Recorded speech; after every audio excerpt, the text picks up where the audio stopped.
गरुड़ और गरुड़ी की कहानी बहुत पुराने समय की बात है। एक बहुत बड़ा और सुंदर जंगल था। उस जंगल में हर तरह के जानवर और पक्षी रहते थे। जब पेड़ पौधों पर फूल आते तो पूरा जंगल महक उठता। वहां बहुत फल भी होते थे जिन्हें खाकर पक्षी अपना जीवन बिताते थे। जंगल में एक राजा का राज था, इसलिए कोई भी इंसान वहां शिकार करने नहीं आता था। कभी कभी राजा मन बहलाने के लिए अपने घोड़े पर बैठकर आता और नदी के किनारे बैठकर जंगल की सुंदरता का मजा लेता। नदी का पानी बहता रहता, मछलियां और कछुए बिना डर के घूमते रहते और बंदर एक पेड़ से दूसरे पर कूदते रहते। मोर अपने पंख फैलाकर नाचते थे, खासकर जब बारिश आने वाली होती थी। पक्षियों की मीठी आवाजें जंगल को और भी मधुर बना देती थी। उस जंगल में गरुड़ भी रहते थे। वे सांपों और दूसरे जीवों का शिकार करके खाते थे। एक बार जब जंगल में शिकार कम हो गया तो ज्यादातर गरुड़ दूसरे जंगलों में चले गए। सिर्फ एक गरुड़ और उसकी पत्नी गरुड़ी ही बचे थे। हाल ही में गरुड़ी ने 2 छोटे बच्चों को जन्म दिया था। वे भी जाना चाहते थे, लेकिन इतने छोटे बच्चों को लेकर कहां जाते। इससे पहले उन्हें 4 बार बच्चे हुए थे, लेकिन हर बार जंगल में आग लग जाती और वे बच्चों को छोड़कर भाग जाते थे। उनके बच्चे आग में जलकर मर गए थे। इस बार उन्होंने पक्का इरादा कर लिया था कि चाहे कुछ भी हो जाए, वे अपने बच्चों को छोड़कर नहीं जाएंगे। गरुड़ और गरुड़ी रोज अपने बच्चों के लिए खाना लाते और उन्हें खिलाते। फिर एक बार जंगल में आग लग गई। सभी जानवर और पक्षी अपनी जान बचाने के लिए भागने लगे। हर तरफ चीख पुकार मच गई। सभी भाग गए, बस गरुड़, गरुड़ी और उनके बच्चे ही बचे रहे। गरुड़ ने अपनी पत्नी से कहा, चलो हम भी यहां से भाग चलते हैं। गरुड़ी बोली, आप पागल हो गए हैं? हम कैसे भागे? अगर हम भाग जाएंगे तो हमारे इन बच्चों का क्या होगा? गरुड़ ने कहा, गरुड़ी, तुम्हें अक्ल नहीं है? सारे जानवर भाग गए हैं, सिर्फ हम ही बचे हैं। ऐसे समय में अपनी जान बचाना सबसे जरूरी होता है। गरुड़ी ने कहा, क्या आप भी ऐसा सोच सकते हैं? हम इन बच्चों को छोड़कर भाग जाएंगे तो क्या इनका भी वही हाल होगा जो हमारे पिछले बच्चों का हुआ था? गरुड़ ने कहा, तुम जिद मत करो, आग पास आती जा रही है, सोचने का समय नहीं है। तुम चलो, बच्चे भले ही यहीं रहें। अगर हम जिंदा रहेंगे तो और बच्चे पाल लेंगे। अगर हम ही नहीं होंगे तो बच्चे कहां से होंगे? गरुड़ी गुस्से में बोली, आप तो बेशर्म हैं। ऐसी बात कहते हुए आपको शर्म नहीं आई? आप सोच रहे हैं कि हमारे पहले 4 बच्चों की तरह ये बच्चे भी आग में जलकर मर जाएंगे? आप कैसे पति हैं? आग बहुत पास आ चुकी थी। गरुड़ को लगा कि अब बहस करने का कोई फायदा नहीं है। गरुड़ ने गरुड़ी से कहा, जब तुम मेरी बात मान ही नहीं रही हो तो मैं क्या करूं? अगर हम यहां रहेंगे तो हम दोनों जलकर मर जाएंगे और मैं जीना चाहता हूं। तुम यहीं रुको, मैं तो जा रहा हूं। गरुड़ी रोने लगी और बोली, मत जाइए स्वामी, मत जाइए। मैं अकेली इन बच्चों को कैसे बचा पाऊंगी? अगर आप रहेंगे तो हम मिलकर कोई रास्ता निकाल लेंगे। आप हमें इस हाल में छोड़कर कैसे जा रहे हैं? आपका दिल कैसे मान रहा है? गरुड़ ने कहा, तुम समझती नहीं हो। मैं फिर कहता हूं, अगर आना है तो चलो, नहीं तो यहीं इन बच्चों के साथ जलकर मर जाओ। आखिरकार गरुड़ अपने बच्चों और पत्नी को उसी जलते हुए जंगल में छोड़कर चला गया। गरुड़ी जोर जोर से रोने लगी। उसे देखकर बच्चे भी रोने लगे। गरुड़ी ने तय किया कि भले ही वो बच्चों के साथ जलकर मर जाए, लेकिन उन्हें छोड़कर नहीं जाएगी। आग और भी नजदीक आ गई। गरुड़ी ने सोचा, भले ही आग बहुत बड़ी है, लेकिन अगर मैं थोड़ी सी जगह को बचा सकूं तो शायद बच्चों को बचा लूं। उसने दूर एक चंदन का जंगल देखा। वह एक एक करके बच्चों को वहां ले गई। फिर उसने वहां जमीन पर पड़े सूखे पत्तों को हटा दिया। उसके पास ही एक नदी थी जिसमें एक झरना था। वो झरने पर जाकर अपने पंख भिगो कर आती और बच्चों के पास आकर पंख फड़फड़ाती। वो पानी की बूंदें छिड़क कर आग को बुझाती। जैसे ही वो दोबारा पानी लेने जाती, आग फिर से सुलगने लगती। ये बहुत ही मुश्किल काम था। गरुड़ी रात दिन पंख भिगोकर आग बुझाती रही। वो थक कर पूरी तरह से बेहाल हो गई। 1-2 दिन बाद आग शांत होने लगी। फिर भी गरुड़ी पानी छिड़कती रही। एक बार वो चोंच में पानी भरकर आ रही थी, तभी थकान के कारण गिर गई। वो वहीं पड़ी रही। कुछ देर बाद उसके शरीर पर चींटियां चढ़ गईं। रात की ठंड में उसे होश आया। उसने आंखें खोली तो देखा कि वो नदी के किनारे पड़ी है। उसे जंगल की आग और बच्चों की याद आई, लेकिन अब कहां जाए? चारों तरफ अंधेरा था। उसे लगा कि बच्चे मर गए होंगे। ये सोचकर वो रोने लगी। सुबह हुई और वो धीरे से उठकर चंदन के जंगल में गई।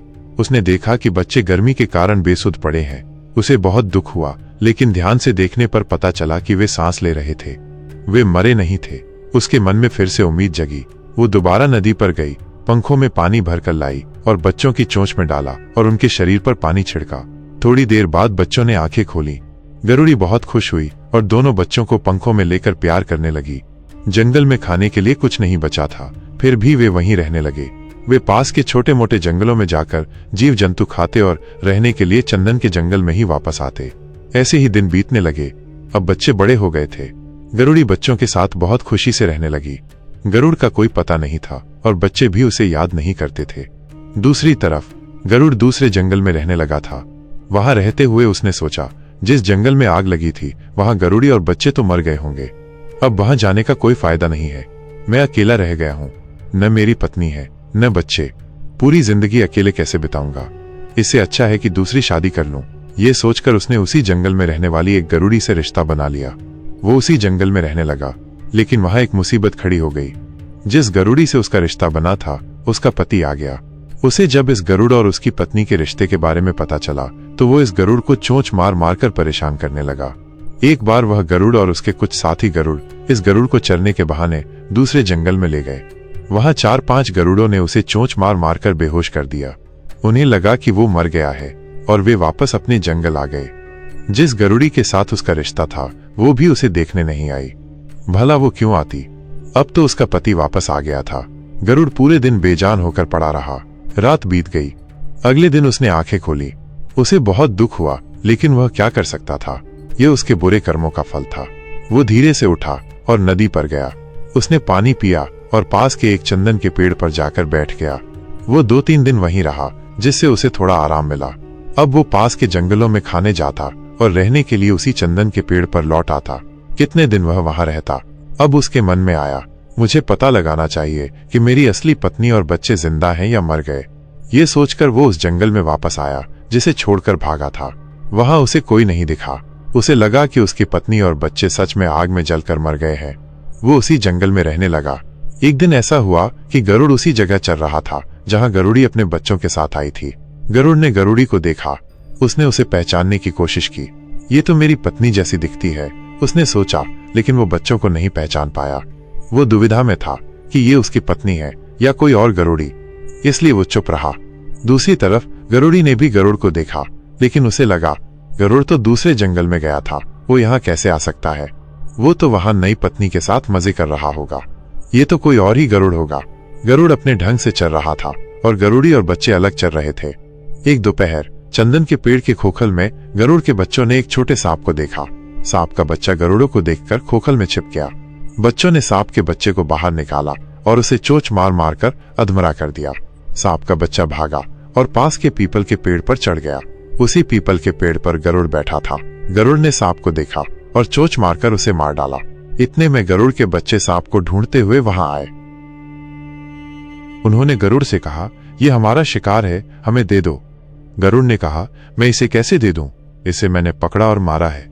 बच्चे बोले, लेकिन शिकार तो हमने ढूंढा था। यह हमारे पास से भागकर यहाँ आया है, इसलिए ये हमारा ही शिकार हुआ, हमें दे दीजिए। गरुड़ बोला, नहीं दूंगा, ये मेरा शिकार है। बच्चे बोले, ये नहीं चलेगा, ये हमारा शिकार है, हमें दे दो। शिकार को लेकर बच्चों और गरुड़ में झगड़ा हो गया।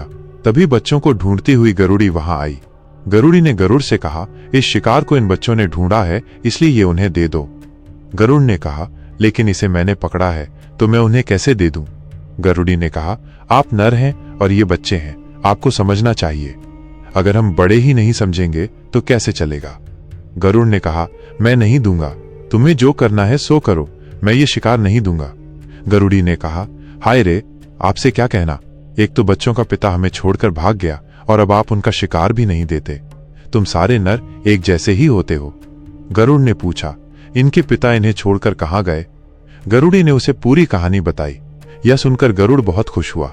उसने सोचा, ये तो मेरे ही बच्चे हैं और ये मेरी पत्नी है। मैं जो सोच रहा था वो सब गलत निकला। वे आग में मरे नहीं बल्कि जिंदा हैं। फिर गरुड़ ने कहा, तुम्हारा पति मैं ही हूं। गरुड़ी बोली, आप मेरे पति नहीं हैं, आप तो अलग दिखते हैं। गरुड़ और गरुड़ी की बातें चल रही थी, तभी बच्चे शिकार लेकर भाग गए। फिर गरुड़ ने गरुड़ी को अपनी सारी कहानी बताई।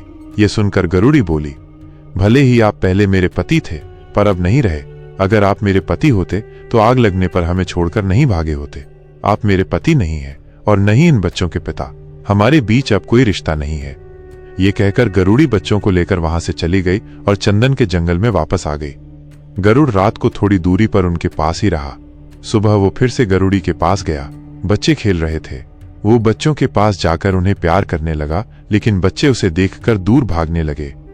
गरुड़ी ने कहा, आपको यहां आने की जरूरत नहीं है, आप मेरे पति नहीं है। गरुड़ ने कहा, मैं ही तुम्हारा पति हूं, तुम क्यों नहीं समझती। गरुड़ बार बार गरुड़ी को मनाने लगा, लेकिन वो उसे स्वीकार नहीं कर रही थी। आखिरकार गरुड़ ने कहा, भले तुम मुझे स्वीकार न करो, मुझे अपने साथ न रखो, लेकिन मेरे बच्चे तो मुझे दे दो। गरुड़ की ये मांग सुनकर गरुड़ी बहुत नाराज हुई। तुम्हारे बच्चे? अगर ये तुम्हारे बच्चे होते तो तुम इन्हें छोड़कर भाग नहीं जाते। मैंने इन्हें कितनी मुश्किलों से बचाया है, ये मैं ही जानती हूं। सूरज और चांद इसके गवाह हैं। गरुड़ ने कहा, तुम जो चाहो करो, लेकिन मेरे बच्चे मुझे सौंप दो। गरुड़ी ने बच्चों को देने से मना कर दिया। गरुड़ बोला, अगर तुम मुझे मेरे बच्चे नहीं दोगी तो मैं न्याय के लिए राजा के पास जाऊंगा। गरुड़ी ने कहा, आप जिस भी राजा के पास जाना चाहें जाएं, लेकिन मैं बच्चों को नहीं दूंगी। फिर गरुड़ राजा के शहर गया और न्याय करने वाले राजा से मिला। उसने अपनी पत्नी और बच्चों के बारे में सब कुछ बताया। राजा ने कहा, गरुड़, तुम कल गरुड़ी और बच्चों को लेकर दरबार में आना। गरुड़ वापस चंदन के जंगल में आया और गरुड़ी से बोला, कल तुम्हें बच्चों के साथ राजा ने दरबार में बुलाया है। गरुड़ी बोली, ठीक है, मैं कल बच्चों को लेकर दरबार में आऊंगी। राजा के आदेश का अनादर नहीं करना चाहिए। गरुड़ी ने सोचा, मैंने इतनी मुश्किलें उठाकर बच्चों को बचाया और बड़ा किया है। अगर मैं ये सब बातें राजा को बताऊंगी तो राजा बच्चों को गरुड़ को नहीं देंगे, बल्कि उसे सजा देंगे। अगले दिन गरुड़ी बच्चों को लेकर राजा के दरबार में गई। गरुड़ भी वहां आया और दरबार शुरू हुआ। राजा ने न्याय करना शुरू किया। राजा ने गरुड़ी से पूछा, गरुड़ी, क्या ये गरुड़ तुम्हारा पति है? गरुड़ी ने कहा, मुझे पूरा यकीन नहीं है, लेकिन उसकी बातों से लगता है कि वो मेरा पति होगा। राजा ने पूछा, और ये बच्चे तुम्हारे हैं? गरुड़ी बोली, हाँ महाराज, ये मेरे ही बच्चे हैं। राजा ने गरुड़ से पूछा, तुम्हारे घर में ऐसा क्यों हुआ? गरुड़ ने कहा, महाराज, मैं दूसरे जंगल में चरने गया था, तभी जंगल में आग लग गई। मुझे लगा कि मेरी पत्नी गरुड़ी और बच्चे आग में जलकर मर गए होंगे, इसलिए मैं वहीं रुक गया था। फिर राजा ने गरुड़ी से पूछा, क्या गरुड़ सही कह रहा है? ये बात सच है?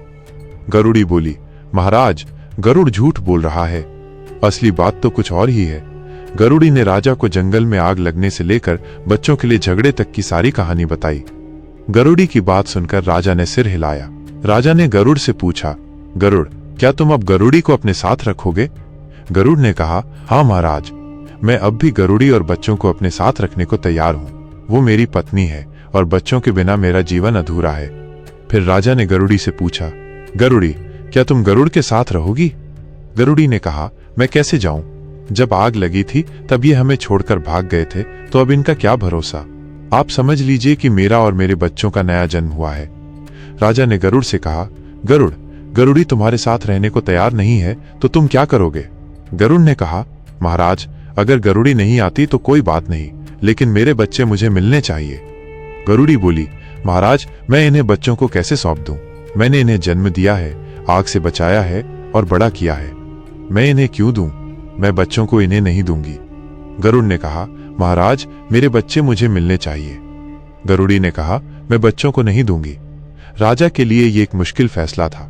बच्चों को किसका माना जाए, पिता का या मां का? उन्होंने बहुत सोच विचार कर न्याय दिया। गरुड़ी बहन, बच्चों को तुमने जन्म दिया, आग से बचाया और बड़ा किया, तुम्हें बहुत मुश्किल हुई, लेकिन वंश तो हमेशा नर का ही माना जाता है, इसलिए ये बच्चे गरुड़ के ही माने जाएंगे।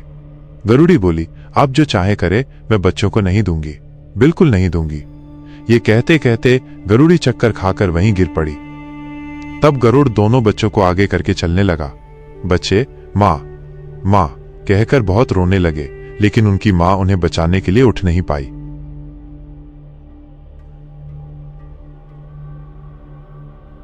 तब गरुड़ दोनों बच्चों को आगे करके चलने लगा।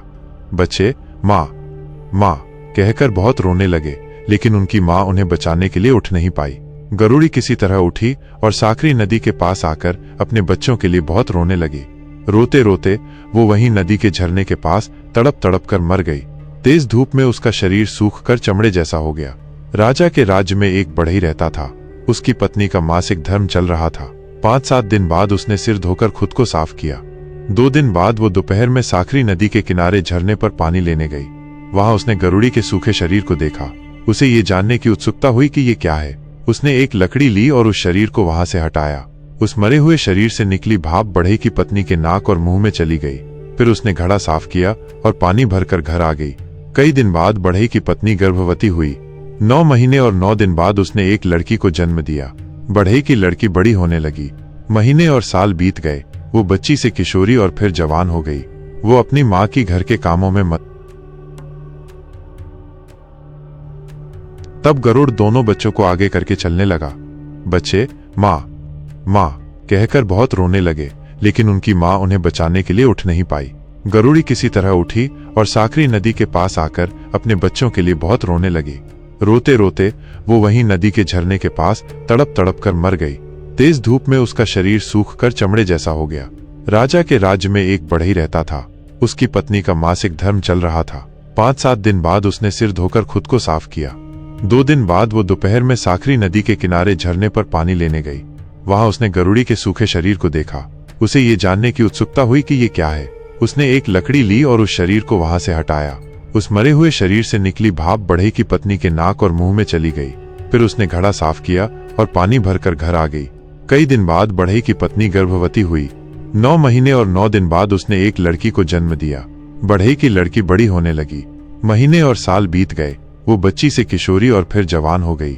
वो अपनी माँ की घर के कामों में मदद करने लगी। वो लकड़ी लाती, पानी भरती, खाना बनाती और घर के काम करती।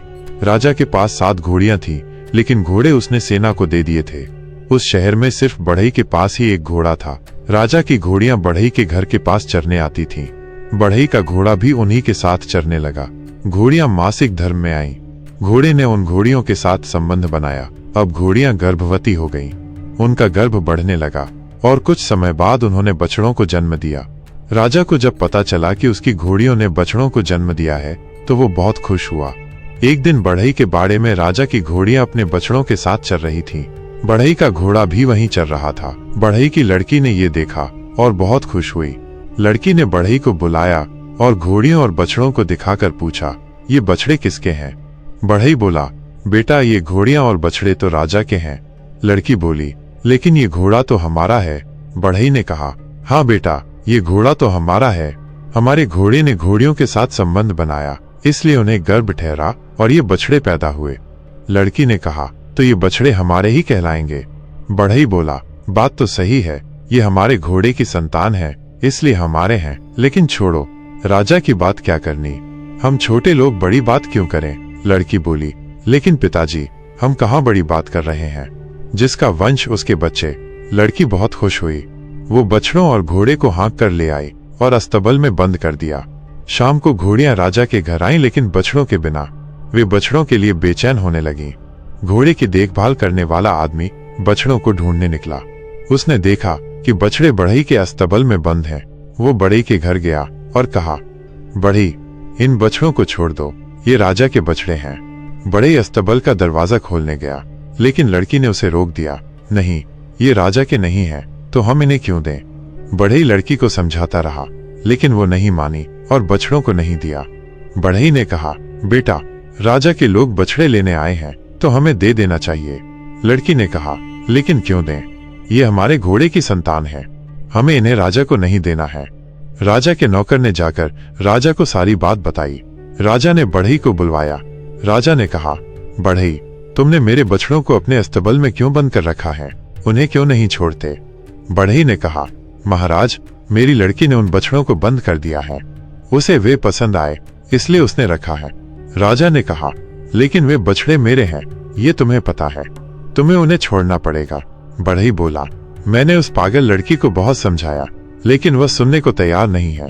राजा ने कहा, ठीक है, सिपाहियों को ले जाओ और लड़की को धमकी देकर बछड़ों को छुड़वाओ। बढ़ई के साथ सिपाही बढ़ई के घर आए। बढ़ई ने लड़की को समझाया कि हमें बछड़ों को छोड़ देना चाहिए, लेकिन वह नहीं मानी। सिपाहियों ने लड़की को धमकाया और राजा का डर दिखाया, फिर भी वो नहीं डरी। सिपाही वापस आकर राजा को सारी बात बताई।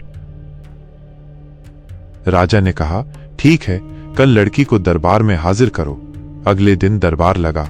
लड़की को दरबार में बुलाया गया। लड़की बछड़ों को हाँक कर दरबार में ले आई। उसने बछड़ों को बाहर बांधा और खुद सभा में बैठ गई। राजा ने कहा, क्या तुम ही वो पागल लड़की हो? लड़की बोली, महाराज, आप ऐसा कैसे कह सकते हैं कि मैं पागल हूं? राजा ने कहा, अगर तुम पागल नहीं हो तो क्या समझदार हो? तुमने राजा के बछड़ों को अपने घर में बंद कर रखा है और जब लेने आए तो भी नहीं दिया। लड़की ने कहा, मुझे बछड़े अच्छे लगे, पसंद आए और मैंने उन्हें अपने पास रख लिया। इसमें क्या गलत है? राजा ने कहा, लेकिन बछड़े मेरे थे, क्या तुम्हें नहीं मालूम? लड़की ने कहा, महाराज, आप ये क्या कह रहे हैं? ये बछड़े हमारे हैं, इसलिए तो मैंने इन्हें अपने अस्तबल में बंद किया था। अब राजा को लड़की पर गुस्सा आया। राजा ने कहा, लड़की, तुम्हारा दिमाग ठीक है या नहीं? बछड़े मेरे हैं और तुम मेरे साथ ऐसी बातें कर रही हो? लड़की बोली, महाराज, मैं सच कह रही हूं, ये बछड़े हमारे हैं। राजा ने कहा, लड़की, तुम बिल्कुल पागल हो गई हो। इन बछड़ों को मेरी घोड़ियों ने जन्म दिया है, तो ये तुम्हारे बछड़े कैसे हो गए? लड़की ने कहा, महाराज, भले ही आपकी घोड़ियों ने जन्म दिया होगा, पर वंश तो हमारा है ना। हमारे घोड़े ने इन घोड़ियों को गर्भ दिया था, इसलिए वंश हमारा है, और वंश हमारा है, इसका मतलब बछड़े भी हमारे हुए। राजा ने कहा, लड़की, तुम क्या कह रही हो? दुनिया में ऐसा कहीं होता है कि जिस घोड़े ने घोड़ी के साथ संबंध बनाया, बछड़े भी उसी घोड़े के मालिक के हो जाएंगे? लड़की ने कहा, वाह रे, न्यायी राजा, आपको सलाम है। आपका न्याय भी कदम कदम पर बदलता है, कभी कुछ न्याय, कभी कुछ और। अगर पशु पक्षियों को आपके ऐसे न्याय का पता होता तो वे यहां कभी नहीं रहते। राजा ने कहा, लड़की, तुम्हें क्या हुआ है? तुम्हारे साथ कहां अन्याय हुआ है? लड़की बोली, महाराज, याद कीजिए, 15 साल पहले की बात है। आपके दरबार में बच्चे नर के हैं या मादा के, ऐसा ही झगड़ा लेकर गरुड़ गरुड़ी आए थे।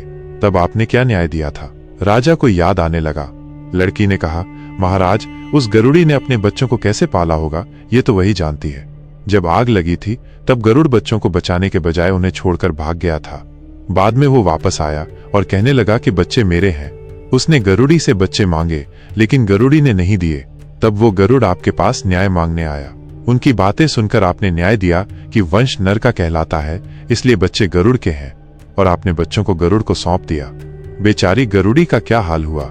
वो तो बच्चों के बिना तड़प तड़प कर मर गई। राजा को गरुड़ गरुड़ी की सारी बातें याद आ गईं, इसलिए वो चुप हो गया। लड़की ने कहा, महाराज, ये सच बात है ना? राजा बोला, हाँ बेटी, तुम्हारी बात सच है। लड़की ने कहा, महाराज, अब बोलिए, ये बछड़े किसके हैं? हमारे ही है ना? हमारे घोड़े के वंश हैं, इसलिए हमारे ही कहलाएंगे। राजा ने कहा, हाँ, ऐसा ही है। लड़की राजा के दरबार से निकली और बछड़ों को हाँक कर अपने घर वापस ले गई। राजा उस लड़की और बछड़ों को देखता ही रह गया। राजा ने सोचा, यह लड़की बहुत होशियार है, इसने मुझे हराकर अपना न्याय प्राप्त कर लिया। कुछ दिन बाद राजा ने सिपाहियों को भेजकर बढ़ई को बुलवाया। राजा ने बढ़ई से कहा, बढ़ई, मुझे एक मंदिर बनवाना है। बढ़ई बोला, हाँ महाराज, हम बना देंगे। राजा बोला, हमें यह मंदिर उस तरह से नहीं बनाना है जिस तरह से सभी मंदिर बनाते हैं। बढ़ई, इस मंदिर का पहले सोने का कलश रखना है और फिर मंदिर का खंभा खड़ा करना है। राजा की बात सुनकर बढ़ई चुप हो गया। वो राज दरबार से घर आया और उसने अपना काम धंधा छोड़ दिया। वो बस सोचता रहता था। बढ़ई की पत्नी ने उससे पूछा, स्वामी, आपको क्या हो गया है? बढ़ई ने कहा, कुछ नहीं, मैं ठीक हूं। लड़की ने भी बढ़ई से पूछा, लेकिन वो कुछ नहीं बोला। जब उसे खाने के लिए बुलाया जाता तो भी वो नहीं आता। उसे बहुत चिंता होने लगी थी कि क्या करना है। बढ़ई की पत्नी और लड़की ने कहा, जो भी बात हो हमें बताइए तो सही, शायद कोई उपाय निकल आए। फिर एक दिन बढ़ई ने अपनी पत्नी और लड़की को राजा की मंदिर बनाने वाली बात बताई। यह सुनकर बढ़ई की पत्नी भी चिंतित हो गई, लेकिन बढ़ई की लड़की खुश हो गई।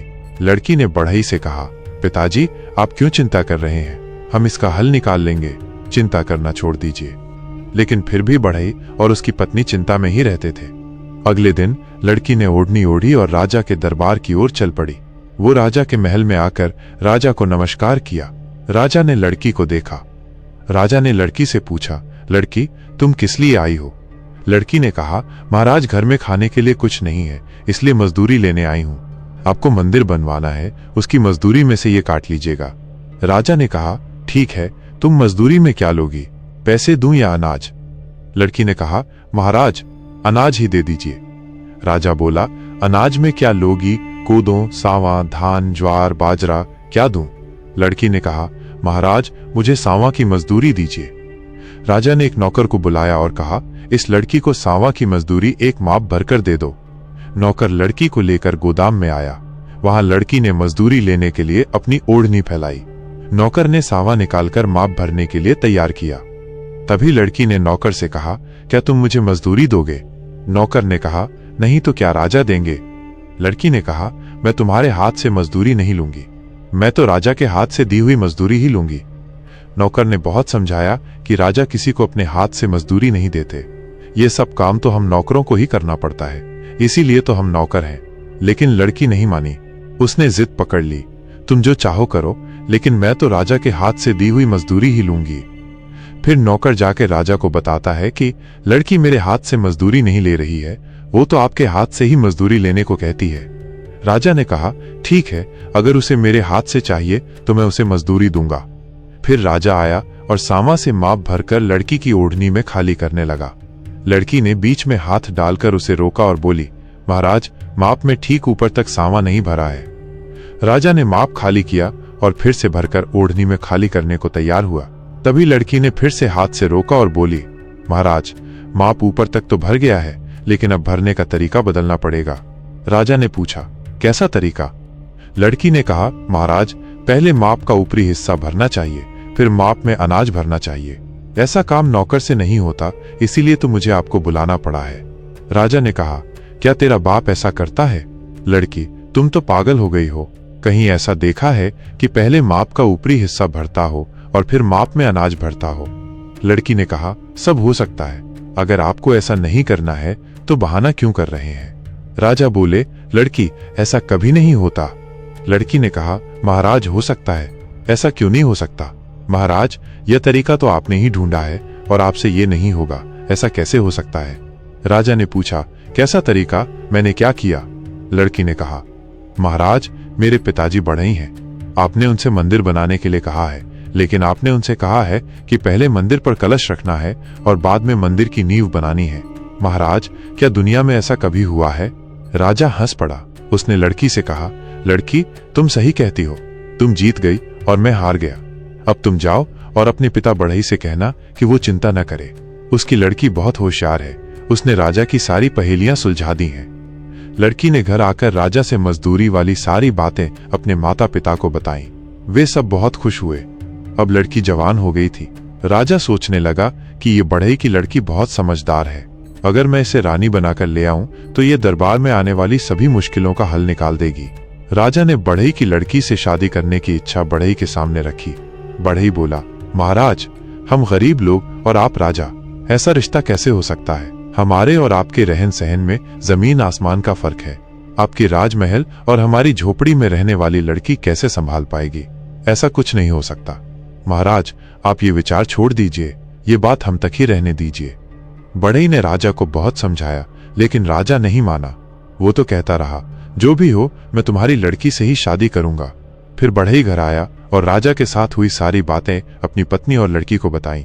लड़की ने शादी से मना कर दिया, फिर भी बढ़ई उसे समझाने लगा। लड़की ने बढ़ई से कहा, पिताजी, आप चिंता मत कीजिए, हम इसका भी समाधान निकाल लेंगे। अगले दिन बढ़ई की लड़की राजा के महल में गई और राजा से मिली। उसने राजा से कहा, महाराज, मैं आपसे शादी करूंगी, लेकिन उससे पहले आपको वो करना होगा जो मैं कहूंगी। राजा ने कहा, ठीक है, तुम जैसा कहोगी मैं वैसा करने को तैयार हूं। लड़की ने कहा, महाराज, आपके महल के मुख्य दरवाजे के पास एक चौकोर दरवाजा बनवाइए, उसकी दीवार बनाकर उसमें तुलसी का पौधा लगाइए, उस पर एक साफ पीला कपड़ा ढक दीजिए, उसके आसपास गोबर से लीपने के बाद वहां धूप, अगरबत्ती और दिया जलाइए। दिए में तेल खत्म नहीं होना चाहिए। फिर रात को आप वहां एक चारपाई बिछाकर सो जाइएगा। अगले दिन लड़की के कहने के अनुसार राजा ने सारी तैयारी की। शाम को वो वहां चारपाई पर सोया। रात के 2 पहर बीत गए, आधी रात हुई और राजा की चारपाई हवा में उड़ने लगी। वो स्वर्ग में गया और वहां रुक गया। वहां राजा ने देखा कि उसके माता पिता सोने के झूले के किनारे आ गए हैं। उनका आसन हिलने लगा है और उन्हें ऐसा लगा कि वे अब नीचे गिर जाएंगे। राजा ने नीचे देखा तो वहां नरक था। उसमें छोटे बड़े कीड़े एक दूसरे पर चल रहे थे और गंदगी खा रहे थे। ये देखकर राजा जल्दी जल्दी अपने माता पिता को पकड़ने के लिए हाथ बढ़ाता है और चिल्ला उठता है। राजा की आंख खुल गई और उसने देखा कि वो तो नीचे अपनी चारपाई पर ही सो रहा है। उसे समझ नहीं आया कि यह सपना था या सच। अगले दिन बढ़ई की लड़की राजा के पास आई और देखा कि जैसा उसने कहा था वैसा ही किया गया था। उसने राजा से कहा, महाराज, मैंने जैसा कहा था वैसा ही किया गया है, लेकिन क्या आप उसी तरह सोए थे? राजा ने कहा, हाँ, मैंने जैसा तुमने कहा था वैसा ही किया। लड़की ने कहा, तो आपको कैसा महसूस हुआ? राजा ने रात को जो कुछ भी अनुभव किया था वो सब लड़की को बता दिया। लड़की ने कहा, महाराज, आज भी आप वहीं सोना, लेकिन आज आपका मन साफ होना चाहिए। आज आपको मेरे प्रति ऐसा भाव रखना है कि मैं आपकी छोटी बहन हूं। राजा ने कहा, ठीक है, आज मैं ऐसी भावना रखकर सोऊंगा। अगले दिन रात हुई, राजा चारपाई पर सोया। रात के 2 पहर बीत गए, आधी रात हुई और राजा की चारपाई हवा में उड़ने लगी और वो स्वर्ग में गया। वहां राजा ने देखा कि उसके माता पिता सोने के झूले पर झूल रहे हैं। वे पान खा रहे थे और बहुत खुश थे। उनके चारों ओर फूल ही फूल खिले थे। उसने नीचे देखा तो वहां एक सुंदर बगीचा था जिसमें फूल महक रहे थे। ये सब देखकर राजा बहुत खुश हुआ। फिर वो जाग गया और देखा कि उसकी चारपाई तो महल के आंगन में ही थी। आज राजा बहुत खुश था। सुबह लड़की राजा के महल में आई और उससे रात के अनुभव के बारे में पूछा। राजा ने अपने अनुभव बताए। ये सुनकर लड़की ने राजा से कहा, महाराज, पहली रात को आपने मेरे प्रति पत्नी का भाव रखा था। आप ये सोचकर सोए थे कि आप मुझसे शादी करेंगे।